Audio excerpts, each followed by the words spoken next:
আজ দেখে নেব কিছু জিকে প্রশ্ন। পৃথিবীর উচ্চতম জলপ্রপাতের নাম কি? যার উত্তর অ্যাঞ্জেল।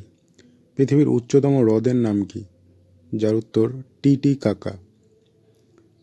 প্রথম অলিম্পিক গেমস কোথায় অনুষ্ঠিত হয়? যার উত্তর গ্রিসের এথেন্স শহরে। অলিম্পিকের লোগোতে কটি বলয় আছে? যার উত্তর 5টি। 2032 সালে অলিম্পিক কোথায় হবে? যার উত্তর অস্ট্রেলিয়া। 2026 সালে এশিয়ান গেমস কোথায় হবে? যার উত্তর জাপান। 2026 সালে কমনওয়েলথ গেমস কোথায় হবে? যার উত্তর অস্ট্রেলিয়া। 2030 সালে কমনওয়েলথ গেমস ভারতের কোন শহরে হবে? যার উত্তর আহমেদাবাদ। অলিম্পিক কত বছর পর পর হয়? যার উত্তর 4 বছর পর। সবথেকে বেশি কমনওয়েলথ গেমস কোন দেশে হয়েছে? যার উত্তর অস্ট্রেলিয়া। এরকম আরও ভিডিও পেতে আমাদের চ্যানেলটি সাবস্ক্রাইব, লাইক ও শেয়ার করুন। আমার নতুন জিকে ব্যাচ চলছে, যারা ভর্তি হতে চাও তারা অবশ্যই যোগাযোগ করতে পারো।